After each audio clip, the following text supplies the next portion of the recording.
सतगुरुदेव की जय। बंदी छोड़ कबीर परमेश्वर जी की जय। बंदी छोड़ गरीबदास जी महाराज जी की जय। स्वामी रामदेवानंद जी गुरु महाराज जी की जय हो।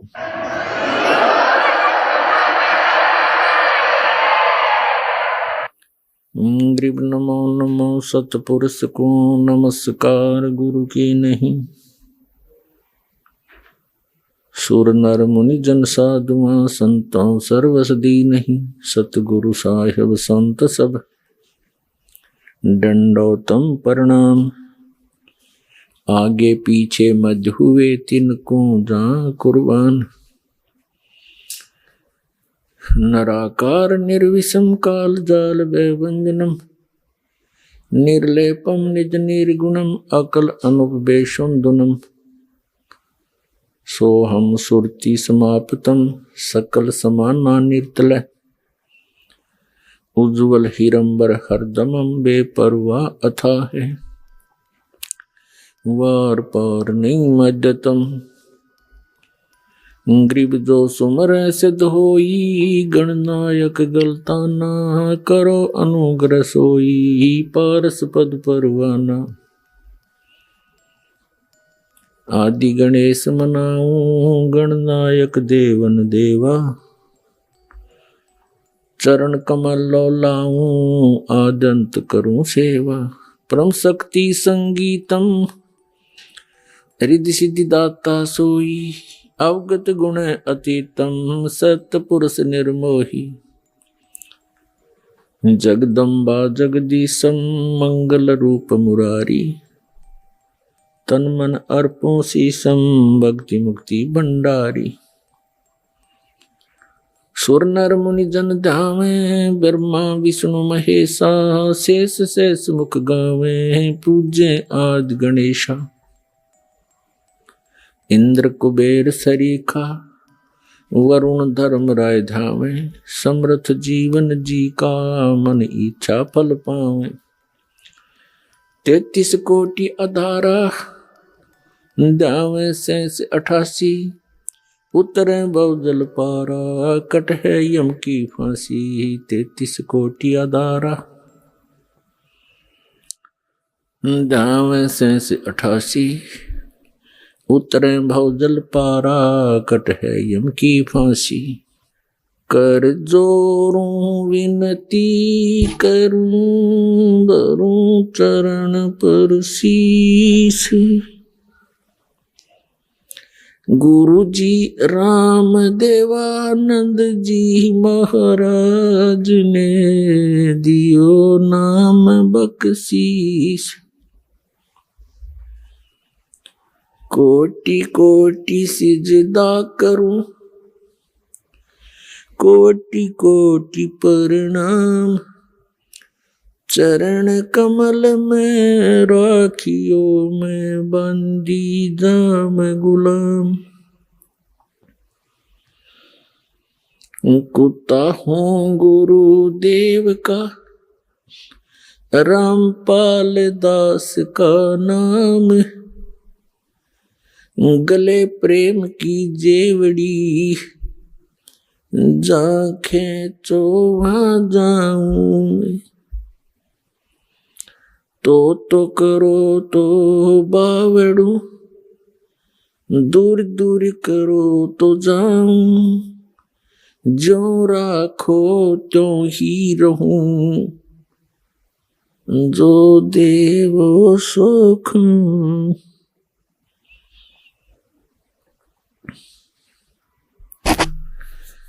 सात द्वीप 9 खंड में गुरु से बड़ा न कोई।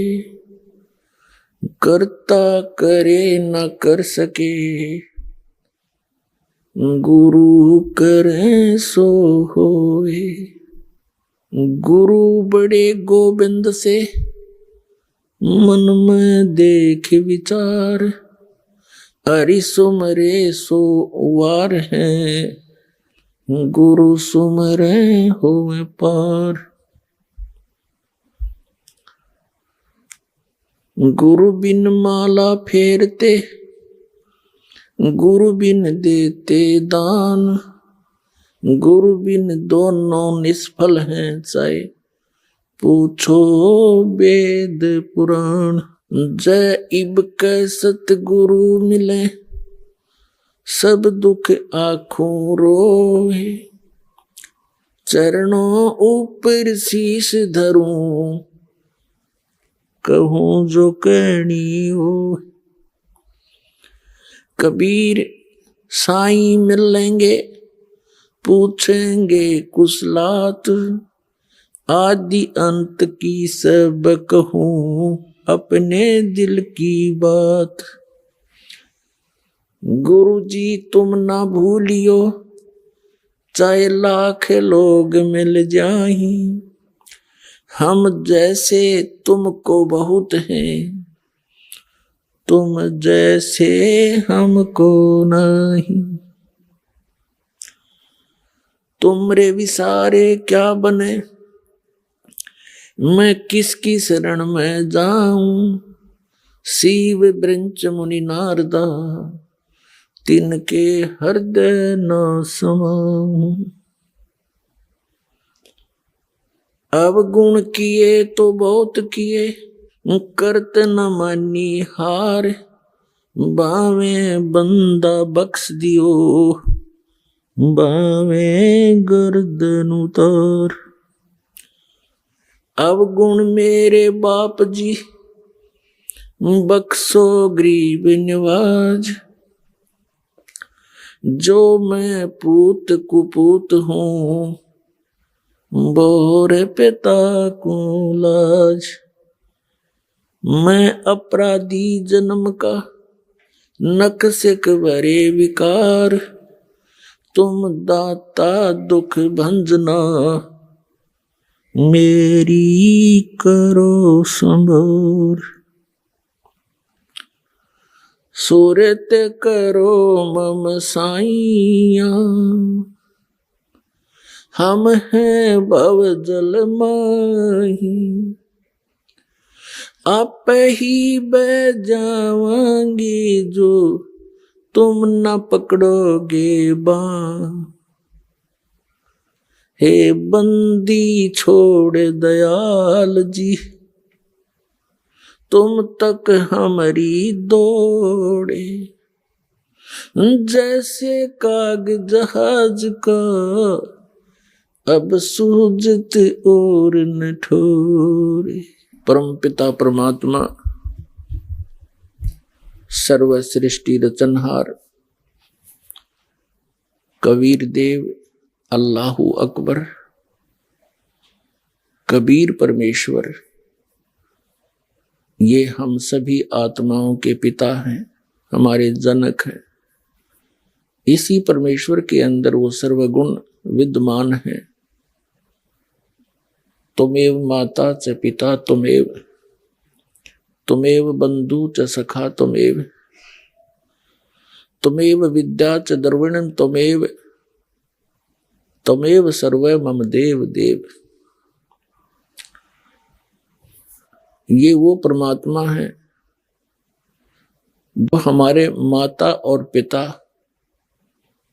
भाई और बंधु और हमारा मूलधन यही है। परमात्मा हमें यहां इस काल के जाल में दुखी देखकर इस काल के लोक में आते हैं।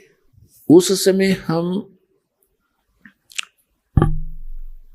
काल भगवान जिसे ज्योत स्वरूपी निरंजन भी कहते हैं, जिसको सरपुरुष भी कहते हैं, इसी को ब्रह्म भी कहते हैं। वास्तव में ये सरब्रह्म है। इसने अपने नकली संत भेज गए शास्त्र ज्ञानहीन संतों के द्वारा पूरे विश्व को यथार्थ भक्ति विधि से दूर कर दिया गया होता है।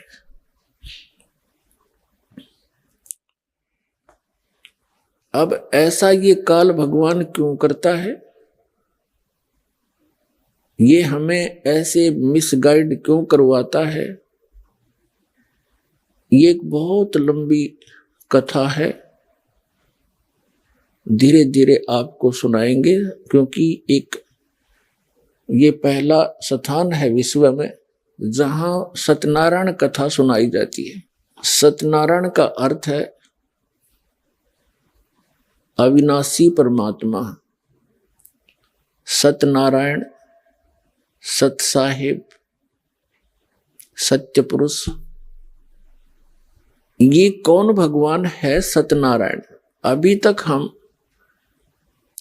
जो भी कथा अपने धर्म गुरुओं से सुना करते थे वो श्री विष्णु जी को सत्यनारायण कह करके हमें उस सत्यनारायण की कथा सुनाया करते थे। सत्यनारायण का अर्थ होता अविनाशी परमात्मा।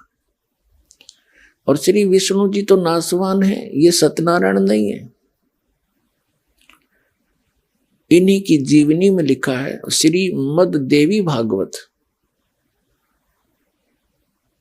गीता प्रेस गोरखपुर से प्रकाशित श्री देवी पुराण में 123 पृष्ठ पर लिखा है, श्री विष्णु जी स्वयं स्वीकार करते हैं कि हमारा तो आविर्भाव माने जन्म और तिरोभाव माने मृत्यु हुआ करता है। हमारा तो जन्म और मृत्यु होता है, हम नित्य नहीं हैं। तो ऐसा ज्ञान जो हमें सुनाते थे कि श्री विष्णु जी अजरो अमर हैं, ये सत्यनारायण है, वो लोक वेद था, दंत कथा थी, शास्त्र विरुद्ध ज्ञान था। तो पुण्यात्माओं, अब ये शास्त्र अनुकूल यथार्थ ज्ञान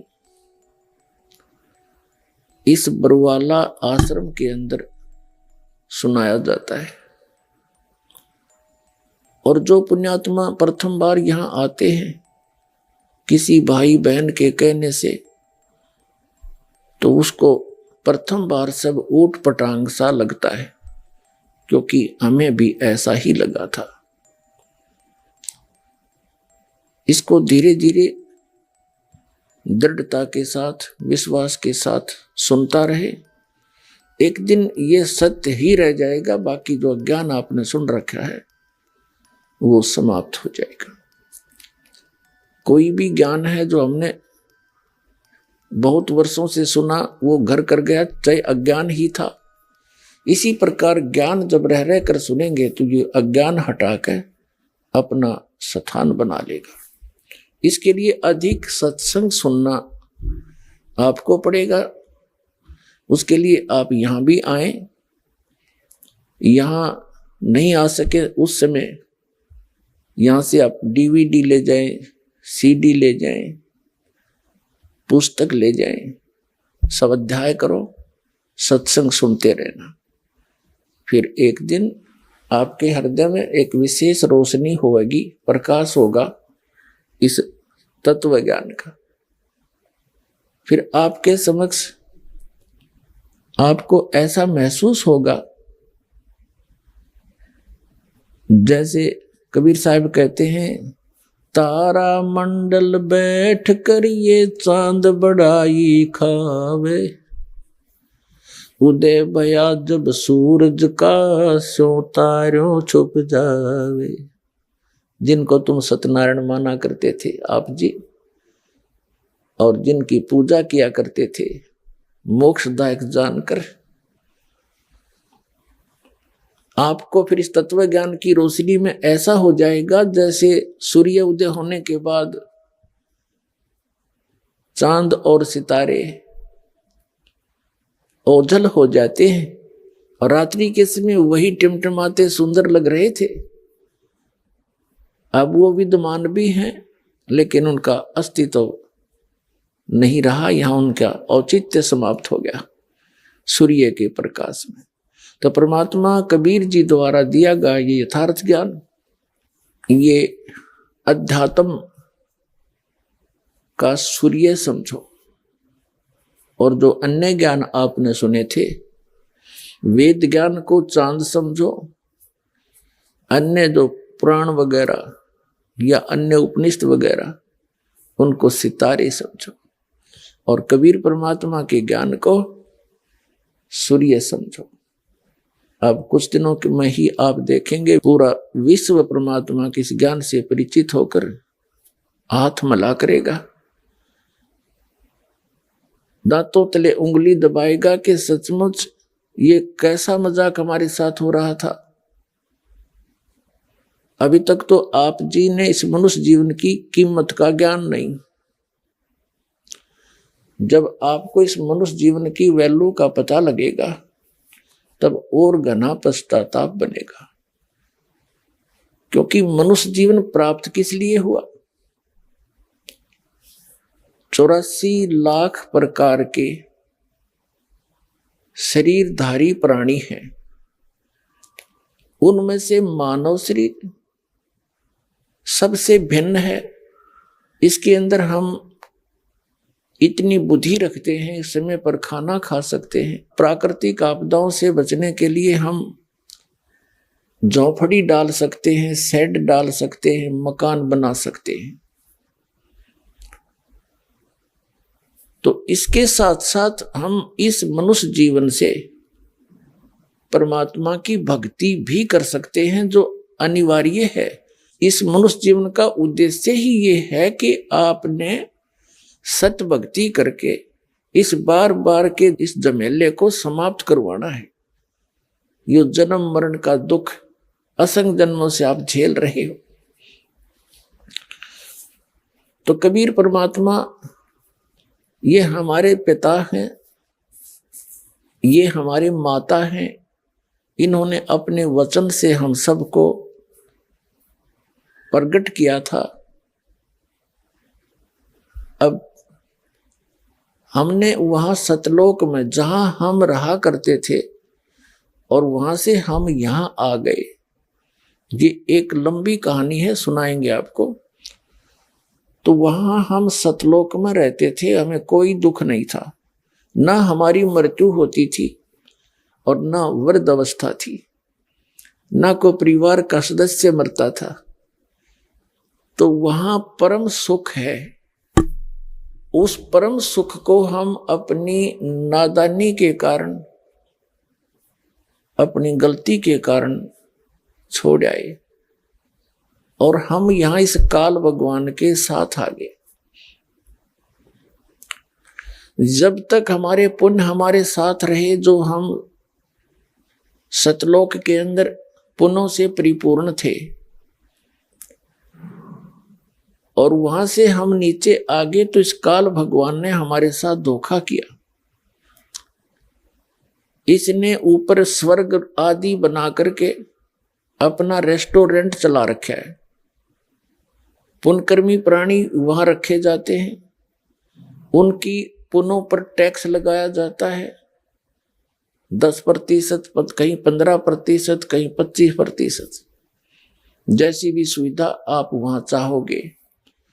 और फिर जब उसका धन, वो पुण्य समाप्त हो जाए, भक्ति धन, फिर उसको उस होटल से बाई फोर्स बाहर फेंक दिया जाता है। पहले उसको अलर्ट कर दिया जाता है कि तेरा इतना समय शेष है, उस दिन आप चले जाइए। बुद्धिमान निकल लेते हैं, निकल कर कहाँ जाते हैं? संस्कारवश फिर नरक में भी जाना पड़ता है। संस्कारवश फिर पुनर्जन्म यहाँ 84 लाख योनियों का भी उसको प्राप्त होता है। तो हम पहले इसने स्वर्ग में रखे ऊपर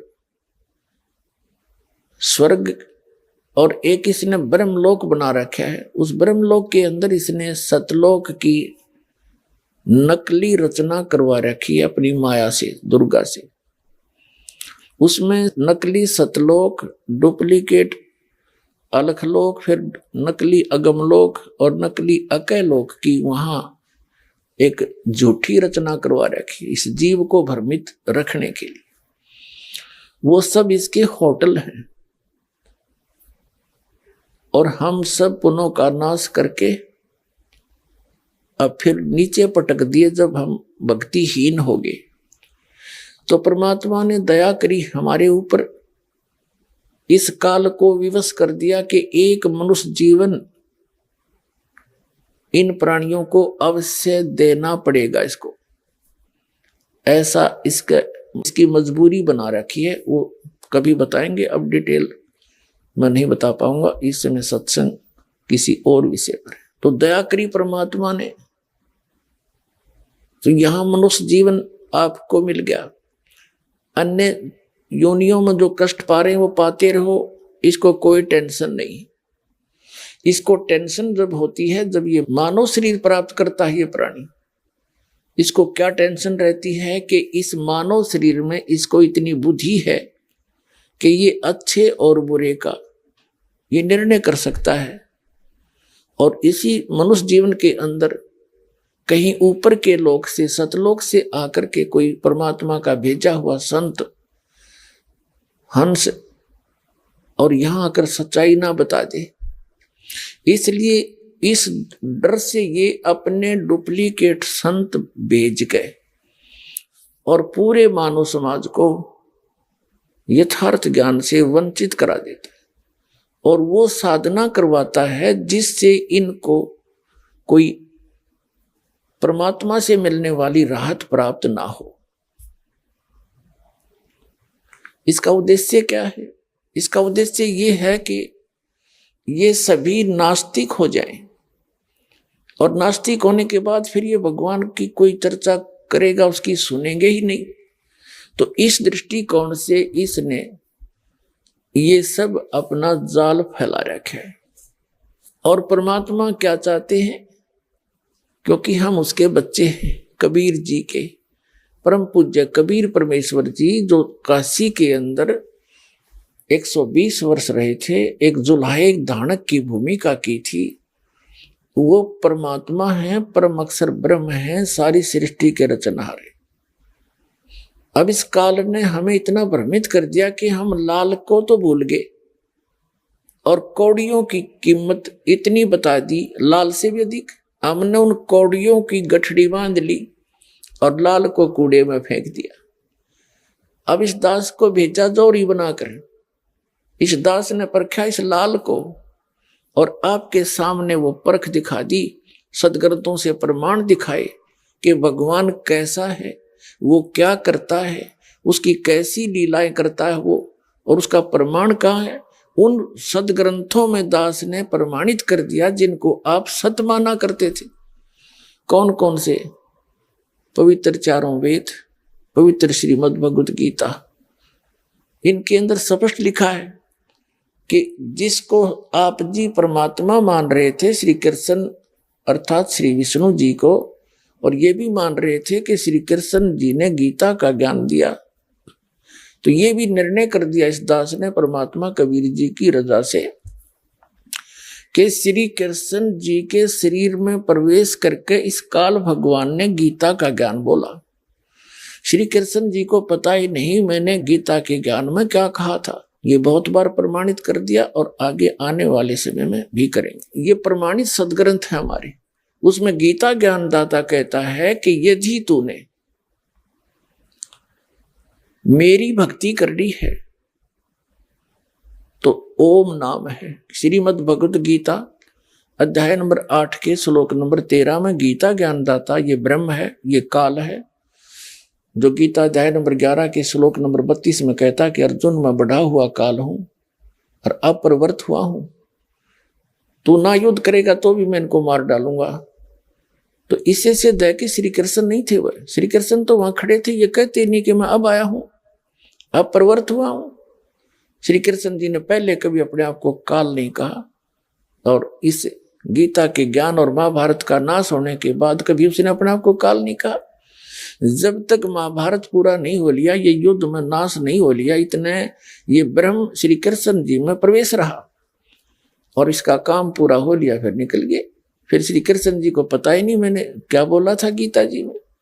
जैसे एक प्रेत आत्मा किसी के शरीर में प्रवेश करके ओरिजिनल आत्मा को दबा लेता है और स्वयं वहां अपनी ऊट पटांग बकवादें करता है, उसके निकल जाने के बाद ओरिजिनल आत्मा को कुछ ज्ञान नहीं होता मैंने बोला क्या था, दूसरे ही बताते हैं ऐसे बोल रहा था, ऐसे बोल रहा था, ऐसे बोल रहा था।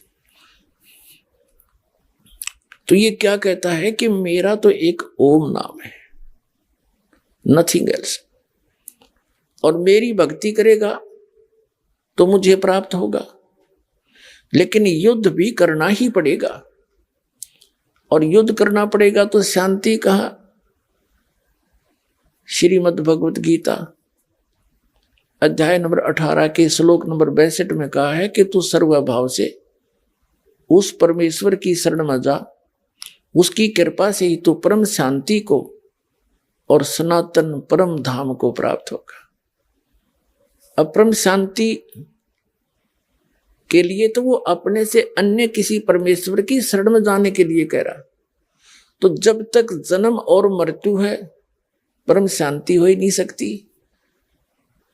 आप देखो, गर्भ में दुख, परमात्मा ने बताया है कि मां के पेट में जो बच्चा होता है उसको उस दौरान इतना कष्ट होता है जैसे आजीवन व्यक्ति कुष्ठ रोग से गल कर मर जाए 50-60 वर्ष तक।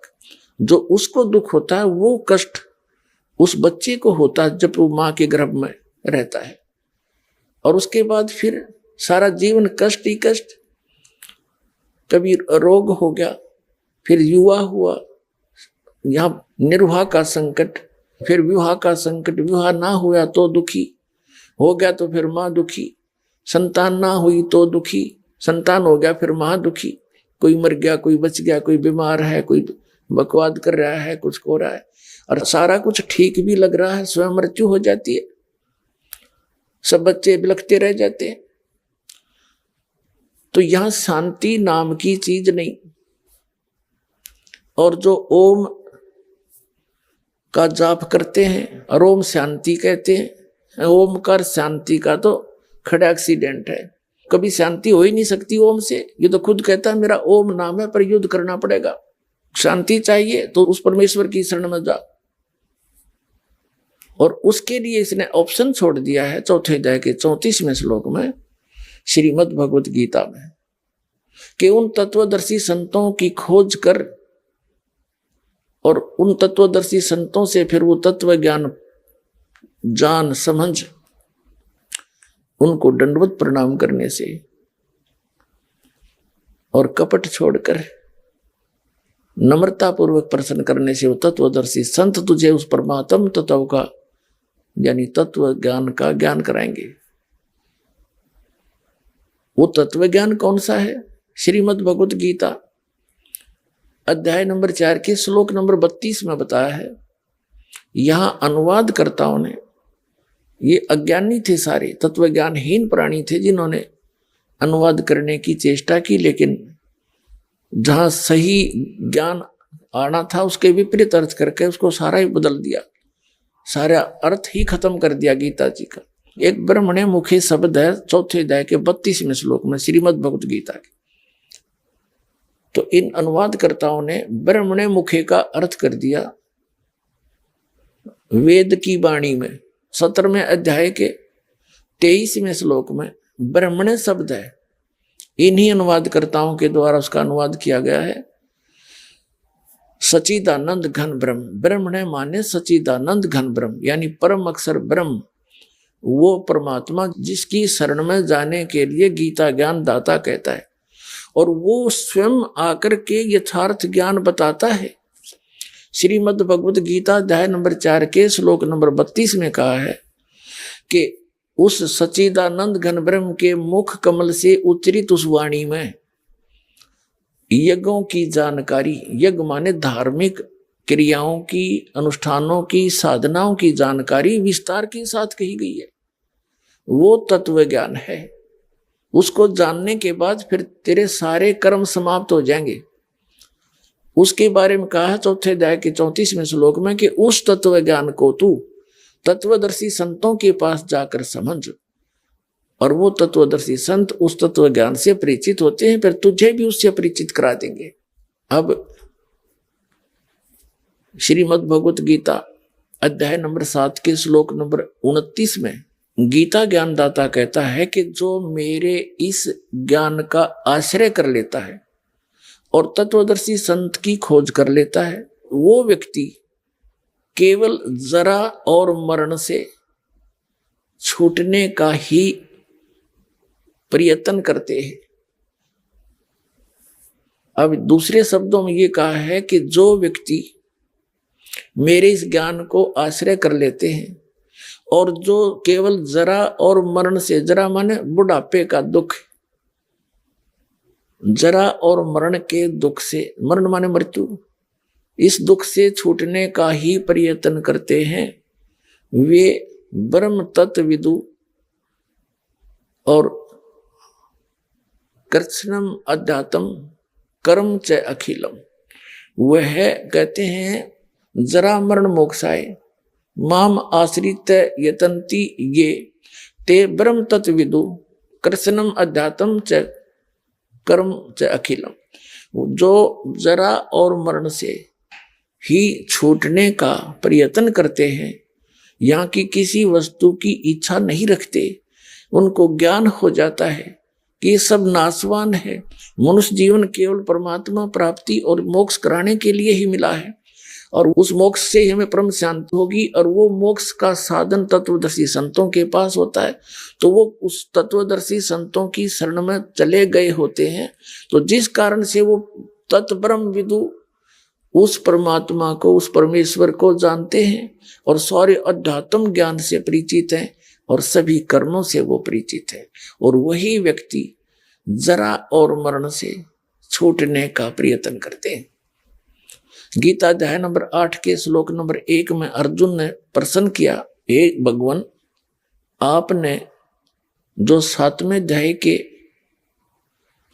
29वें श्लोक में, 29 श्लोक में जिस तत्ब्रह्म के बारे में कहा है कि उसको जानने के बाद व्यक्ति केवल यहां से जरा और मरण के संकट से ही छूटने का प्रयत्न करते हैं या किसी वस्तु में इच्छा नहीं रखते, तो किम तत्ब्रह्म गीता ज्ञानदाता 8वें अध्याय के ही गीता जी के श्लोक नंबर 3 में कहता वो परम अक्षर ब्रह्म है। 8वें अध्याय के 5 और 7 श्लोक में ये अपनी साधना को कहता है, मेरी भक्ति कर, युद्ध भी कर और मेरा स्मरण भी कर। 8वें अध्याय के 13वें श्लोक में ये अपना मंत्र बता देता है कि ओम इति एकाक्षरम ब्रह्म विवहारण माम अनुसमरण ये परियाति तजंदेहम सयाति परमाम गतिम। मुझ ब्रह्म का एक ओम मंत्र है, ओम अक्षर, नथिंग एल्स। उच्चारण करके सिमरण करता हुआ यह परियाति तजंदेहम जो शरीर छोड़कर जाता है, सयाति परमाम गतिम, वह ओम से मिलने वाली जो परम गति है उसको प्राप्त हो जाता है। ओम से मिलने वाली कौन सी परम गति है? ब्रह्मलोक प्राप्ति है, क्योंकि ब्रह्म की साधना है ओम नाम का जाप। ब्रह्म ये काल है, तो इसने 8वें अध्याय के 16वें श्लोक में स्पष्ट किया है कि ब्रह्मलोक में गए हुए प्राणी भी फिर जन्म मृत्यु में आते। इसमें अनुवादकर्ताओं ने फिर गड़बड़ी कर दी है। अनुवाद किया है कि मुझे प्राप्त होकर अर्जुन पुनर्जन्म नहीं होता। नहीं, उसका अर्थ ये बनता है न विद्यते। ये विद्यते अर्थ विद धातु से बना है, जिसे विद्या का ज्ञान होता है। विद्य माने जानना। जो ये नहीं जानते कि मुझे प्राप्त होकर भी पुनर्जन्म होगा, तो वो प्राणी मेरी साधना करके ब्रह्मलोक चले जाते हैं, और ब्रह्मलोक में गए हुए प्राणी भी पुनरावृत्ति, वो फिर भी जन्म मृत्यु में आते। यदि इन अनुवादकों के इस अनुवाद को हम सत्य माने, एक तरफ तो ये कह रहा है कि ब्रह्मलोक में गए हुए प्राणी भी पुनर्वृत्ति में आते हैं, और फिर ये कहे कि मुझे प्राप्त होकर फिर पुनर्जन्म नहीं होता, तो फिर ये गीता जी के 3-4 श्लोक गलत सिद्ध हो जाते हैं। दूसरे अध्याय के गीता जी के श्लोक नंबर 12 में कहा है कि अर्जुन, ऐसा नहीं है कि पहले तेरा और मेरा जन्म नहीं था या आगे हम ना होंगे, अर्थात तू पहले भी जन्मा था, मेरा भी जन्म था, आगे भी हम जन्मते मरते रहेंगे। दूसरे अध्याय के 17वें श्लोक में कहा कि अविनाशी तो उसको जान जिसको मारने में कोई सक्षम नहीं है, और जिसने सब ब्रह्मांडों की रचना की है, वो गीता ज्ञान दाता से अन्य है। चौथे अध्याय के 5 और 9 श्लोक में गीता ज्ञान दाता कहता है कि अर्जुन, तेरे और मेरे बहुत जन्म हो चुके हैं, तू नहीं जानता, मैं जानता हूं।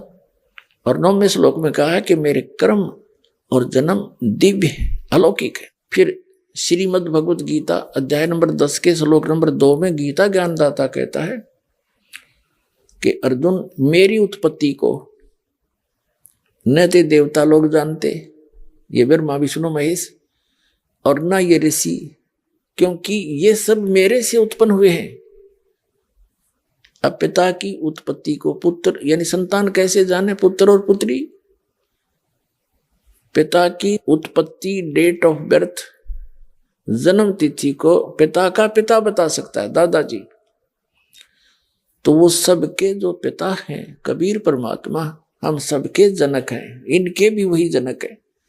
उन्होंने आके इनकी उत्पत्ति बताई है कि इस ब्रह्म का जन्म ऐसे हुआ था और कैसे इसके कर्म और जन्म अलौकिक हैं, ये भी उस परमेश्वर ने ज्ञान दिया।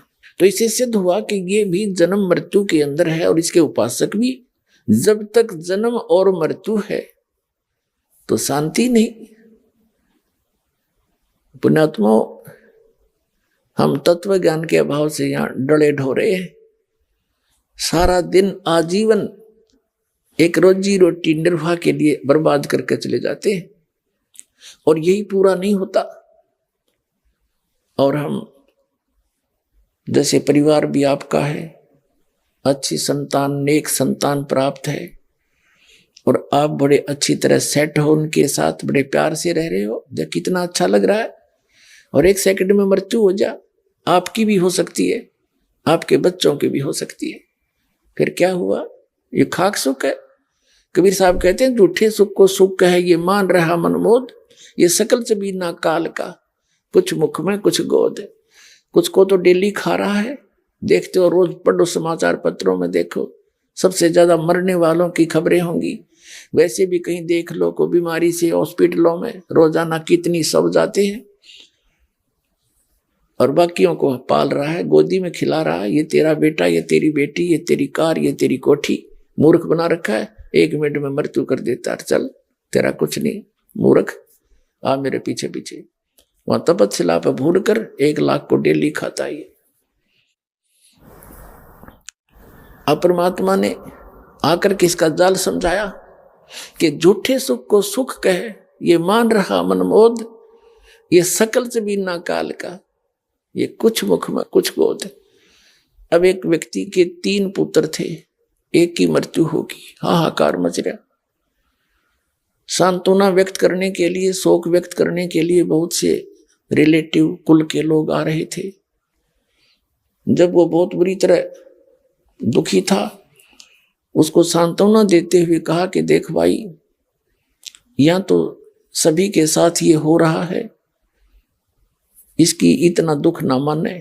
देखो, इस व्यक्ति का इकलौता पुत्र था और वो भी मारा गया, इसने भी अपना दिल डांटा, शांति कर। तो उस व्यक्ति को राहत मिली, रोना बंद किया, ये सोचकर कि हे भगवान, इससे तो मैं ही ठीक हूं, इसका तो बेचारे का इकलौता पुत्र था, वो भी गया, इसके पास तो कुछ भी नहीं रहा, मेरे 2 तो बचे हुए हैं। तो ऐसे उसने सुख महसूस किया। तो के खाक सुख हुआ वो? क्या वो पुत्र वापस आ गया? तो हम ऐसे दूसरे को घना दुखी देखकर उस अपने आड़े थोड़े दुख को सुख मान रहे हैं। परमात्मा कहते हैं, यह सुख नाम की 21 ब्रह्मांड में वस्तु नहीं है। हम बूरा की बोरी छोड़ आए, बूरा की बोरी सतलोक में, हम आगे यहां नमक की मंडी में। एक जैसी वैसी ही है वो बूरा भी, कलर में ऐसा ही है नमक। हम इन नमक की बोरियों में वो बूरा खोज रहे हैं। 7 जन्म भी ना पावे, वहां तो बूरा की बोरियों में पावेगी, और वो सतलोक में है। यहाँ कोई किसी लोक में नहीं है जो किसी प्रकार का आप यहाँ पर सुख मान के उसकी खोज में लगे रहो। वो सुख तो वही है जहां वो विद्यमान है, तो वहां जाने से ही मिलेगा वो। अपने आत्माओं, अभी तक हमारे कोई जितने भी संत मिले हैं, ये लल्लो पत्तो करनीय थे, इन आप ज्ञान नहीं। इन्होंने तो चेले बनाने का शौक है, घने हो जा बस मेरी प्रभुता हो जाएगी। आप भी नरक में जाएंगे और शिष्यों को भी साथ घसीट ले जाएंगे।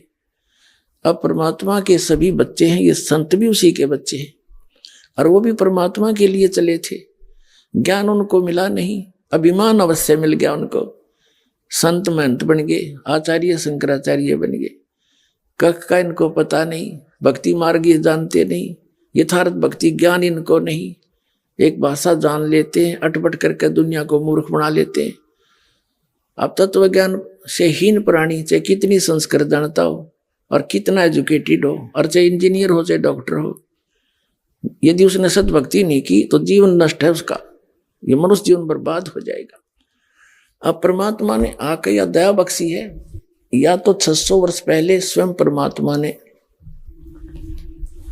यह सच्चाई कही थी, स्वयं कबीर भगवान ने, या फिर उनसे परिचित उन महापुरुषों ने ढोल के डंके पर यह ज्ञान दिया था, जिन्होंने परमात्मा को साक्षात देखा था और सचखंड सतलोक में गए थे।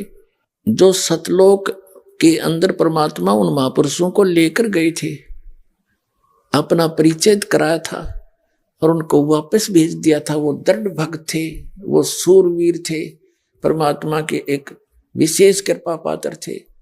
तो उनको परमात्मा सचखंड लेकर गया, फिर उनको वापस छोड़ दिया।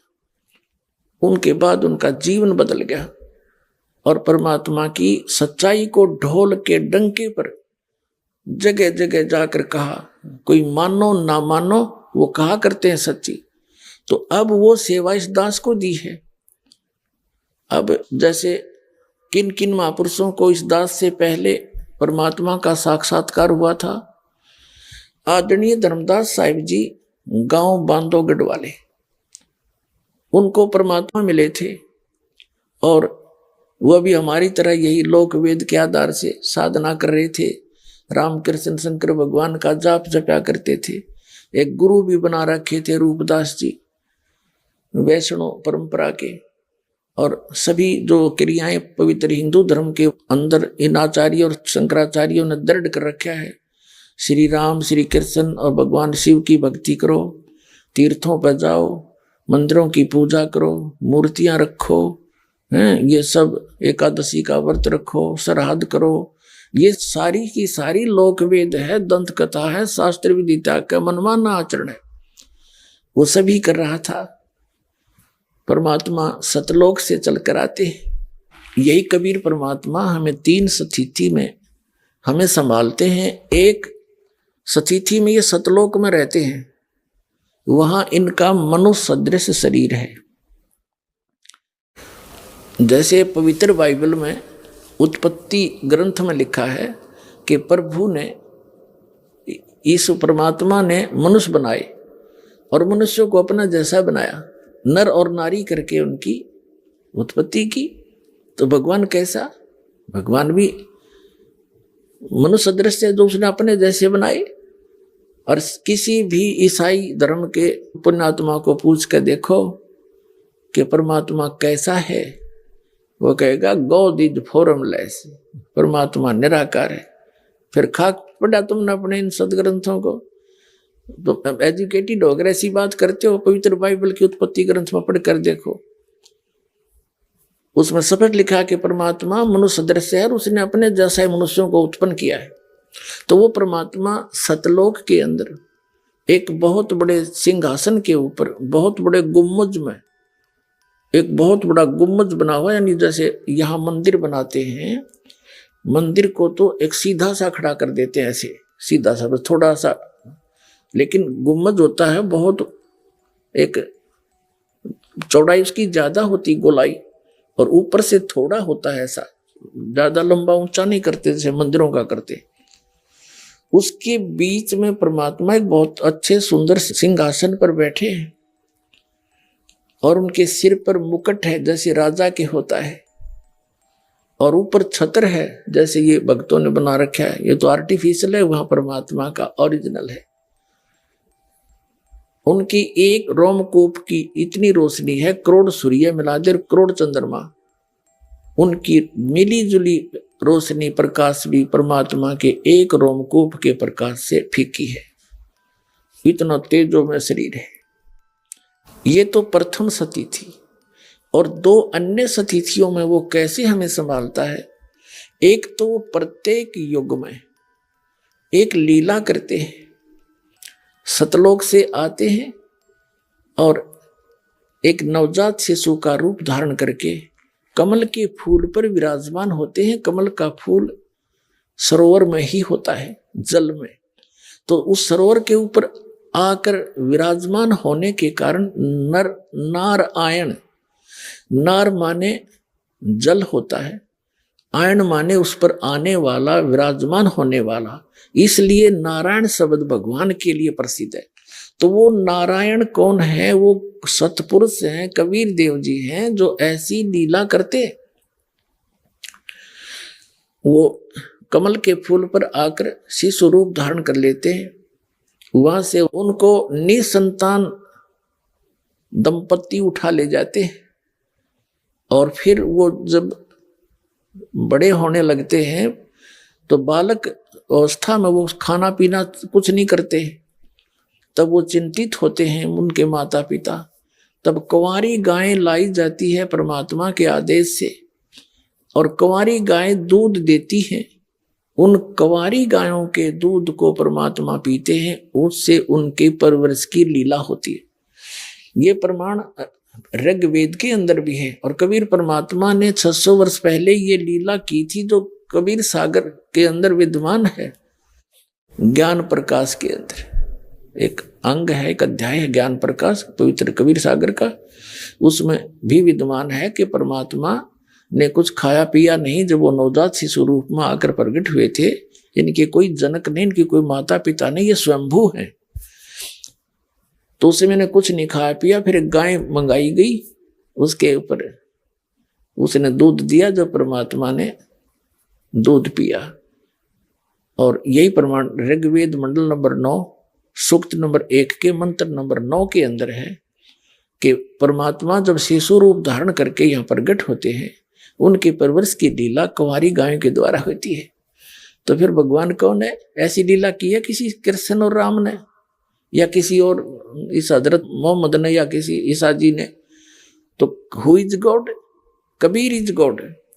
अब जैसे ईसा जी कौन थे? ये भगवान के पुत्र कहे जाते हैं। और हजरत मोहम्मद कौन थे? ये अल्लाह के पैगंबर थे। और श्री राम और कृष्ण कौन थे? ये ब्रह्म के पुत्र हैं, काल के पुत्र हैं। और कबीर साहब कौन है? ये स्वयं परमात्मा है, ये असंग ब्रह्मांड के स्वामी है, कुल मालिक है। दूसरी सतिथि में जब धीरे धीरे बड़े होते हैं, छोटी उम्र में ही अपने जिस उद्देश्य को लेकर वो आते हैं हमें ज्ञान देने के लिए, उस ज्ञान का प्रचार शुरू कर देते हैं। बड़े बड़े विद्वानों के छक्के छुड़ा देते हैं, लेकिन वो क्रमहीन अपनी मान बढ़ाई के कारण परमात्मा के उस यथार्थ ज्ञान को ना स्वयं मानते हैं और ना ही जनता तक उसको जाने देते। तो यही लीला आज से 600 वर्ष पहले परमात्मा ने सन 1398 में संवत 1455 ज्येष्ठ सुदी पूर्णमासी के दिन ब्रह्म मुहूर्त में सुबह सुबह सतलोक से आकर के काशी बनारस शहर है, काशी कहो बनारस कहो, तो शहर के बाहर एक बहुत बड़ा लहर तारा नामक सरोवर था। उसके ऊपर आकर के परमात्मा ने एक कमल के फूल पर नवजात शिशु का रूप धारण किया। उसके प्रत्यक्ष दृष्टा थे एक अष्टानंद नाम के ऋषि। वो सुबह सुबह स्नान करने के लिए वहां जाया करते थे। एकांत स्थान पाकर के अपने गुरुदेव स्वामी रामानंद जी द्वारा प्राप्त उस भक्ति विधि का वो अभ्यास करते थे। उन्होंने देखा कि आकाश से एक प्रकाश का पुंज आया, उसकी आंखें उस प्रकाश को सहन नहीं कर सकी। ऋषि अष्टानंद जी की आंखें बंद हो गई। बंद होने पर उसने क्या देखा कि एक नवजात शिशु का रूप दिखाई दिया। दोबारा आंखें खोली तो वो प्रकाश एक कोने में, लहर तारा तालाब के एक कोने में सिमट गया। थोड़ा सा अंधेरा था, उसने आगे कुछ दिखाई नहीं दिया। अब जैसे पुण्यात्माओं हम सूर्य की ओर देखते हैं तो हमारी आंखें सहन नहीं करती, आंखें बंद कर लेते हैं, तो सूर्य का प्रकाश रहित आकार हमें उसकी प्रतिबिंब दिखाई देता है। ऐसे ही अष्टानंद ऋषि के साथ हुआ। पहले तो उसने देखा केवल प्रकाश का एक गोला दिखाई दिया।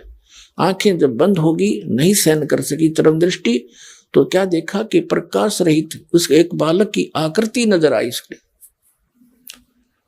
तो उठकर चल पड़ा अपने गुरुदेव स्वामी रामानंद जी से पूछा कि स्वामी जी आज मैंने ऐसी कुछ अद्भुत लीला देखी, एक प्रकाश देखा, फिर आंखें बंद होगी, आंखें खुली, जब आंखों के सामने एक बच्चे की आकृति मेरे घूमती रही। तब रामानंद जी ने जैसा ज्ञान था उसने कहा कि बेटा ऊपर के लोगों से जब अवतार गण आते हैं ये लीलाएं ऐसे वो करते हैं। अब यहाँ किसी माँ के यहाँ जन्म लेंगे गर्भ में, वो लीला करने आए हैं। अब इन ऋषियों ने को इतना ही ज्ञान था कि भगवान माँ से ही पैदा होता है, वो भगवान माँ से पैदा हुआ फिर भगवान की सा, तो वो परमात्मा स्वयंभू थे, स्वयं आए, तो ये प्रत्यक्ष दृष्टा थे। ये दूसरी सती थी है उस परमात्मा की हमें संभालने की, हमारे को यहाँ यथार्थ ज्ञान देने के लिए आने की। और फिर जब धीरे धीरे बड़े हुए जुलाहे का काम भी करते थे, एक झोंपड़ी में रहते थे, असंख्य ब्रह्मांडों का पालन करता, एक झोंपड़ी में रहा करता था, कपड़ा बुनकर दिखाते थे। इसका कारण क्या था? ये कहते हैं समझदार को संकेत बहुत होता है। वो ये बताने आए थे तुम सारा जीवन इस माया के डले ढोंड में बर्बाद कर रहे हो, बड़ी कोठी हो, बड़ी कार हो, बड़ा महल हो, और भक्ति जो उद्देश्य था इसका वो भूल चुके हो। जीव को परमात्मा ने कहा है घर तो 3.5 हाथ और गणा तो 4.25, कह कबीर अधिका कहे वह को नहीं विचार। इससे घना जो मांगता है वो तो फिर बुद्धिहीन इंसान है। घर तो 3.5 हाथ, क्योंकि ये शरीर जो है 3.5 हाथ का होता है प्रत्येक प्राणी का। हाथ इसको कहते इतने पोर्शन को, और प्रत्येक का यो 3.5 हाथ की पूरी हाइट 3.5 हाथ की होती है। परमात्मा कहते आपने एक चारपाई पे, वह चाहे 3 कमरे की कोठी हो चाहे 10 कमरों की कक्ष की, एक कोने में एक चारपाई पे ही विश्राम करना है। तो बाकी की बकवाद की क्या आवश्यकता है? जो मूल उद्देश्य खो कर बैठ गया है, अरबपति खरबपति यहाँ सब कुछ जोड़ जाड़ के छोड़ गए। यहाँ वो किले कोठी बना रहे थे फैक्ट्री, और वो आप कुत्ता बनकर सैर सपट्टा कर रहे उसी गली में, बाढ़ में जावा कोठी आ गई उसका काम। तो परमात्मा हमें याद दिलाते हैं कि मैं सारे ब्रह्मांडों का संचालक, और वहाँ ऐसे हैंड टू माउथ रह के दिखाया कि भक्ति, कबीर साहब कहते हैं टोटे में भक्ति करे सोए सही सपूत, ये मायाधारी मस्करे ना जाने कितने जालिए ऊत। कबीरा सब जग निर्धना धनवंता नहीं कोई, धनवंता सो जानिए जिस पर राम नाम धन होई। अब जो प्रसंग चल रहा है तो ये दूसरी सतिथि है जो परमात्मा हमें संभालते हैं। और तीसरी सतिथि वो कभी भी आ जाते हैं एक साधु संत का रूप बना के, और अपने अच्छी आत्माओं को जो परमात्मा के ज्ञान को दृढ़ता से ग्रहण करते हैं, और फिर मुझे नहीं मुचकाए तारा संसार एक तरफ और वो दृढ़ भक्त मालिक का एक तरफ, ऐसे प्राणियों ऐसे महापुरुषों को वो परमात्मा आकर मिलते हैं। उनमें से कौन कौन है वो महापुरुष? आदरणीय धर्मदास साहिब जी, उनको मथुरा में मिले थे। वो यही साधना कर रहे थे जो आप पवित्र हिंदू धर्म के अंदर इन भ्रमित गुरुओं आचार्यों और शंकराचार्यों और इन महंतों और संतों के द्वारा बताए गए ज्ञान को ग्रहण करके हम सभी कर रहे थे। तो उनको परमात्मा मिले, उनको सचखंड लेकर जा लिए ना, सारा ज्ञान बता दिया, सारा कुछ प्रमाण दिखा दिए, बता दिए गीता और वेदों में। फिर भी बुद्धि ने स्वीकार नहीं की, धर्मदास जी की ने, क्योंकि हमारे अंदर अज्ञान इतना बरवा दिया हजारों वर्षों से। तो परमात्मा ने अपने गवाह बनाने थे इस समय के, कि इस समय मेरा कोई गवाह बने सचमुच ये बताने वाला कि भगवान कौन है। तो उनको सतलोक में लेकर गए। सतलोक में जाकर क्या देखा कि वहां पर जो सुख है, यहां पर तो सुख का कोई झलक भी नहीं बताई जा सकती। पुण्यात्माओं, सतलोक के अंदर अभी तक जितने भी सतलोक और सचखंड का जो गुणगान किया करते थे, इसमें से विशेषकर कौन कौन है? राधा स्वामी पंथ, आगरा और ब्यास वाले, और जय गुरुदेव पंथ मथुरा वाले, और बाकी ये सारी उसी के ब्रांच हैं। उसी में से एक अलग से पंथ बना है, ये सच्चा सौदा सिरसा। जिसको धन धन सतगुरु तेरा ही आसरा इनका नारा है। ये सभी और साथ में कबीरपंथी और जितने भी ये कबीरपंथी, क्योंकि कबीर साहब ने बताया कि काल ने कहा था, जो परमात्मा यहां आए थे प्रथम बार हमें ये ज्ञान देने के लिए, तो काल ने विरोध किया था कि नीचे नहीं जा सकते, क्योंकि कबीर वो परमेश्वर अपने पुत्र के रूप में वहां प्रकट थे। उसने बहुत घोर विरोध किया था कि तुम नीचे किस लिए जा रहे हो। तब अपने पुत्र के रूप में विराजमान परमात्मा ने कहा था कि मैं नीचे जाऊंगा और तूने परमात्मा के बच्चों को मिसगाइड कर रखा है, तूने गलत साधना बता के उनका जीवन नाश कर रखा है, कुत्ते गधे सूर बना रखे हैं, उनको परमात्मा के विषय में यथार्थ जानकारी देने जाऊंगा और उनको सही भक्ति बताऊंगा, तेरे जाल से निकाल कर ले जाऊंगा। तब उसने परमात्मा के ऊपर एक घात किया था, उसको मारना चाहा था, लेकिन मालिक की शक्ति के सामने उसकी कुछ नहीं बसाई। तब कबीर साहब ने बताया था धर्मदास कि इसने मेरे ऊपर अटैक किया, मैंने श्वास का सिमरण शुरू कर दिया सतनाम का, जो 2 अक्षर का है, जिसमें एक ओम मंत्र है और एक गुप्त है जो दास बताएगा। पुण्यात्माओं, परमात्मा हमें आगाह कर रहे थे कि कभी आप पर किसी भी प्रकार की आपत्ति आती है, चाहे किसी कोई देवता आपको हानि करना चाहता है या कोई भूत प्रेत पितर, कोई भी आपको ऐसा संकट लगे या कोई अन्य प्राणी, तो उस समय सतनाम का सिमरण अवश्य शुरू कर देना, फिर देखना कैसी बचाव करेगा।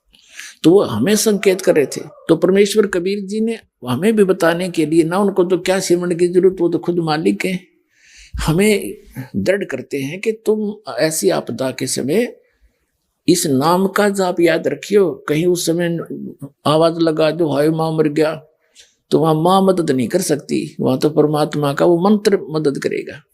तो उस मंत्र का जाप किया मैंने, परमात्मा कहते। तो ये काल ऐसे गिर गया जमीन पर जैसे पक्षी की पंख कट जाती हैं और पड़ा पड़ा तड़पता है, उसकी कुछ पार नहीं बसाती। कबीर परमेश्वर जी कहते हैं, तब इसने मेरे पैर पकड़ लिए नीचे घिसट कर और कहा कि तू मेरा बड़ा भाई, क्योंकि ये भी परमात्मा का ही बच्चा है, ये काल भी, लेकिन ये निकम्मा बच्चा हो गया और इसको देश निकाला दे दिया गया, वहां इसने गलती की और हमने भी गलती की इसी के साथ साथ, इसलिए हम भी यहाँ आ गए। लेकिन वो दयालु है परमात्मा, उन्हें फिर दया आई कि गलती हो जाती है बालक पर, जैसे बच्चे कितनी गलती कर दें माता पिता फिर भी अक्सवा ही करते हैं। वो हमारा माता पिता है, उसने हम पर फिर दया आई। तो काल ने कहा कि भगवान एक काम करना, मुझे श्राप लगा हुआ है 1 लाख मानव शरीरधारी प्राणियों के सूक्ष्म शरीर को नित्य भून कर खाने का। यदि आप सभी को ले जाओगे अभी तो मेरी कैसे भूख मिटेगी। इसलिए आप चौथे युग में जीव ले जाना, 3 युगों में जीव कम ले जाना। इसने पैर पकड़ के छोड़ा नहीं, बुरी तरह रोता रहा। तब कहा ठीक है, और बोल क्या मांगता है भिखारी। तब इसने एक और प्रार्थना की कि भगवान चौथे युग में जब तुम ज्ञान प्रचार करो तो अपना ज्ञान समझाकर अपने बनाकर आप सतलोक ले जाना, जबरदस्ती बलपूर्वक ना ले जाना। तो परमात्मा को पता था कि जब तक इनको ज्ञान नहीं होगा तो इनकी आस्था वहां बनेगी नहीं, और जहां आशा ता वासा हुई, मन कर्म वचन सुमरियो सोई।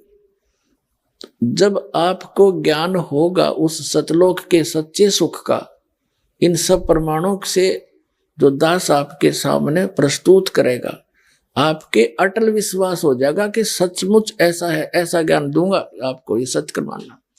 आपको ऐसा चाह चढ़ेगा सतलोक जाने का, ऐसी उमंग उठेगी आपके, और सच्चाई होगी सारी की सारी। जैसे बच्चे की छुट्टी ना हो और कोई रिश्तेदारी में विवाह हो जाता है तो छोटे उन बच्चों को वहीं छोड़कर माता सोचती है ये इतने पढ़ लेंगे, 2 दिन में जा आती हूँ, तो वो बच्चों को पता लग जाए तो वो रो रो के पीछे चला करें, मैं भी चलूंगा मम्मा के, डटे नहीं डटा करें। तो ऐसी स्थिति आपकी होएगी, क्योंकि यहाँ का तो आपने देख लिया, ये सांग के सुख है, इससे आप खूब परिचित हैं। और नहीं तो दास के इस ज्ञान से और आपकी ये समझन वाली आंखें क्लियर हो जाएंगी, खूब अच्छी तरह समझ सकोगे। और जब सभी प्रमाण होंगे, तो जहां जिन महापुरुषों ने सतलोक देखा, सचखंड वाक्य बताया, उनके एफिडेविट आपके सामने रूबरू किए जाते हैं। आपके लिए करवाया दाता ने सारा कुछ, कि ताकि जब ये समय आवे, ये है वो प्राइम टाइम कलयुग का, जिसमें आप सबको मोक्ष करना है। इस नाम को जो ग्रहण करेगा और इस ज्ञान पर आधारित रहेगा, वो सारे पार हो जाएंगे टोटली, चाहे कितने ले लियो।